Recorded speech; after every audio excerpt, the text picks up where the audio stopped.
Hello दोस्तों, आपका स्वागत है। आप आज जानेंगे फिल्म एलोंग विथ गॉड्स की पूरी कहानी। चलिए बिना आपका कीमती समय बर्बाद किए कहानी शुरू करते हैं।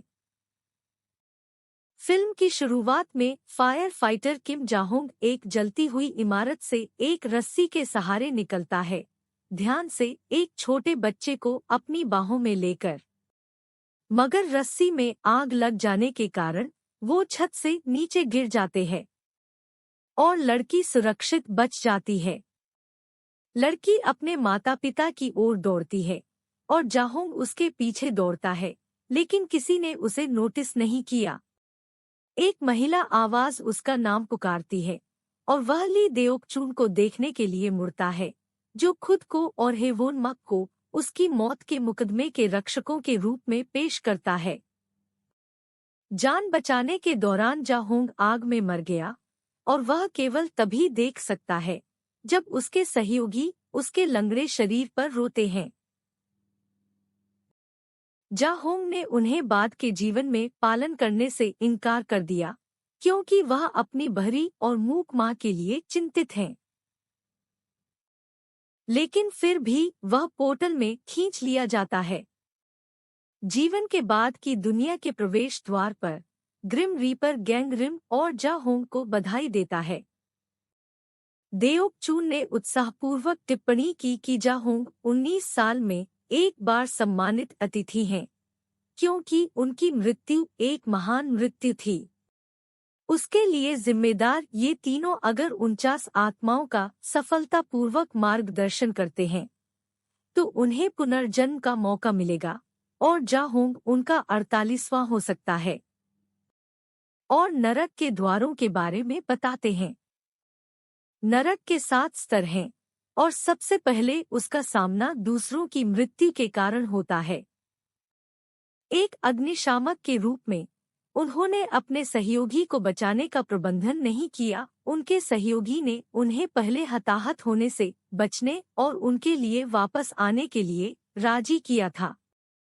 लेकिन इससे पहले कि जाहोंग ऐसा कर पाता, इमारत में विस्फोट हो गया। नरक का दूसरा स्तर सुस्ती परिस्थितियों में है। यहाँ जाहोंग को जलप्रपात से बचाने के लिए रक्षकों द्वारा उसके लिए बहस करने के बाद एक पास मिलता है। नरक का तीसरा स्तर झूठ। जाहोंग ने उस सहयोगी की बेटी को पत्र लिखा था जिसे वह बचाने में विफल रहा था, और अपनी मां को पत्र लिखकर आश्वस्त किया था कि जब वह नहीं था तब भी वह ठीक था। ये झूठ उसके खिलाफ एक ठोस मामला बनाते हैं, लेकिन देवसून ने बचाव किया कि ये सफेद झूठ थे। वह गुजरता है। तलवार के जंगल में उनका सामना कई तामसिक आत्माओं से होता है। यह इंगित करता है कि जाहोंग के तत्काल परिवार में किसी का निधन हो गया है और वह तुरंत अपनी मां के बारे में चिंतित है। गैंगरिम पता लगाने के लिए नश्वर दुनिया में प्रवेश करता है। चौथा स्तर शीतलता। जिन लोगों ने दूसरों की मदद नहीं की वे बर्फ में जमे हुए हैं। जाहोंग इसे आसानी से पास कर लेता है। मानव जगत में गैंगरिम यह पता लगाने की कोशिश कर रहा है कि भाई किम सू होंग की मृत्यु कैसे हुई। एक और सैनिक निकला, वोन डोंग येओन, जो मानसिक रूप से विकलांग लगता है। उसने गलती से उसे गोली मार दी थी और श्रेष्ठ लेफ्टिनेंट पार्क ने उसके लिए कवर किया था। उनके भाई को केवल सेना से कार्रवाई में लापता होने की सूचना दी गई थी। भाई की मृत्यु को देखते हुए गैंगरिम को अतीत की याद आती है, जब वह स्वयं एक योद्धा था और उसके पिता की मृत्यु कैसे हुई।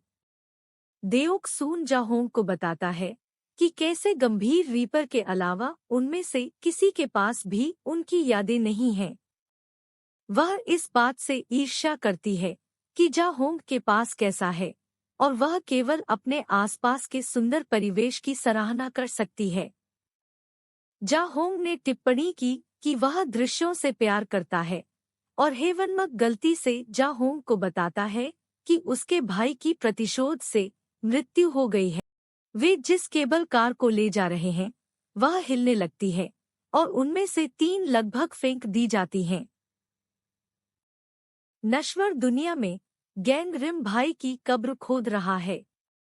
हेवोन्मक आता है और नश्वर दुनिया के साथ खिलवाड़ करने के लिए उसका सामना करता है। उन्हें निकायों को नष्ट करना चाहिए, उन्हें खोदना नहीं चाहिए। वे दोनों एक लड़ाई में संलग्न हैं और गैंगरिम ऊपरी हाथ हासिल करने का प्रबंधन करता है। सेना में लेफ्टिनेंट पार्क डोंग येओन को बाहर आराम करने के लिए मनाने की कोशिश करता है। गैंगरिम एक क्लब में डोंग येओन का पीछा करता है और देखता है कि डिस्को गेंद भाई की तामसिक भावना से खेली जाती है। गैंगरिम तुरंत आत्मा का पीछा करता है और उसे एक टावर पर फंसाने का प्रबंधन करता है। अब एक प्रतिशोधी आत्मा सु होंग ने खुलासा किया कि उसे अनिवार्य रूप से जिंदा दफनाया गया था। वह बंदूक की गोली के बाद मुश्किल से जीवित था, लेकिन उन्होंने उसे नहीं बचाया। गैंगरिम का कहना है कि उसकी वजह से जाहोंग को बाद के जीवन में कठिन समय हो रहा है। लेकिन भाई जवाब देता है कि जाहोंग ने 15 साल पहले घर छोड़ दिया था और उन्हें उनकी परवाह नहीं है। नरक का 5वां स्तर विश्वासघात है। वह गुजरता है। गैंगरिम गिरोह के साथ वापस आ गया है और जाहोंग ने उनसे अपने भाई को नष्ट न करने का अनुरोध किया। जो वे नहीं कर सकते वे केवल लोगों को परलोक में ला सकते हैं या उन्हें नष्ट कर सकते हैं। डोंग येओन माँ से मिलने जाता है और भागने से पहले उसे एक नक्शा देता है। सु होंग उसके कंधे पर हाथ फेरती है। नश्वर दुनिया में दांग येओन वह गीत गाता है जो भाई ने उसे सिखाया था जबकि उसके गले में फंदा कस रहा था। डोंग येओन मंच से बाहर निकलता है और जैसे ही वह छत से लटकता है सु होंग डोंग येओन को बचाने के लिए गैंगरिम से भीख मांगता है और चुकौती में कुछ भी करेगा। गैंगरिम ने फंदा काटा। नर्क का 6वां स्तर हिंसा। छेद के नीचे चट्टानें व्यापक रूप से कंपन करती हैं और उनमें से 3 को चारों ओर उछाल दिया जाता है। हेवनमक आह भरते हुए कहते हैं कि इसका मतलब केवल यह हो सकता है कि गैंगरिम मानव मामलों में फिर से हस्तक्षेप कर रहा है। सु होंग गैंगरिम को सम्मानपूर्वक नमन करता है और गैंगरिम से डोंग येओन को कुछ शब्द देने के लिए विनती करता है। वह डोंग येओन के लिए गाता है और भाई डोंग येओन से कहता है कि उसने कुछ भी गलत नहीं किया है और जो कुछ हुआ है उस पर अपने आंसू बर्बाद नहीं करने के लिए। साथ ही बाद के संसार में सभी नरक ढीले हाहा टूट जाते हैं। देओक सून जिंजरली कहते हैं कि जाहोंग की हिंसा का शिकार हुआ था। जाहोंग ने अपने भाई की पिटाई के दृश्य को देखा जब वे बच्चे थे क्योंकि उसकी मां गहरी नींद सो रही थी। सु होंग देखता है कि लेफ्टिनेंट पार्क देव सून को लाने के लिए आता है और गैंगरिम उसे अपने शरीर को लेने के लिए लाता है। सपने में उनकी मां जवाब देती है और यह पहली बार है जब उन्होंने उसकी आवाज सुनी है। दोनों भाई हैरान हैं और उनकी मां का कहना है कि उसने उन्हें कभी दोष नहीं दिया और सब कुछ उसकी गलती थी। वह माफी मांगती है और सु होंग को कसकर गले लगाती है। धीरे से जाहोंग सु होंग कहती है। जाहोंग आगे दौड़ता है और अपनी मां के चेहरे को चित्रित करते हुए रेत को पकड़ लेता है और मौत का देवता घोषणा करता है कि जाहोंग दोषी नहीं है। जाहोंग को पुनर्जन्म का मौका मिला है। जैसे ही प्रकाश जाहोंग को घेरता है वह देवक सून को गहराई से नमन करता है और उसकी मदद के लिए उसे धन्यवाद देता है। यहाँ तक कि अभियोजक भी आंसू बहाते हैं क्योंकि वे जाहोंग को नरक के स्तर को छोड़ते हुए देखते हैं। नश्वर दुनिया में वापस सु होंग रोता है क्योंकि वह एम्बुलेंस को भेजता है। गैंग रिम मुस्कुराता है और कहता है कि सू होंग भी एक महान व्यक्ति है। हेवनमक का कहना है कि यदि गैंग रिम की विनती के लिए नहीं होता तो वह नश्वर दुनिया में नहीं आते, और गैंग रिम को पता चलता है कि हवेनमक के साथ पिछली लड़ाई वास्तव में स्वयं मृत्यु के देवता थे। अस्पताल में मां के लिए एक पार्सल आता है जिसे गैंग रिम द्वारा डिलीवर किया जाता है। इसमें चावल कुकर और अंतिम पत्र है जो जा होंग अपनी मां को उपहार में देना चाहता था। गैंग रिम नर्क के द्वार पर आता है, साथ में हेवनमक, देओक सून और सू होंग।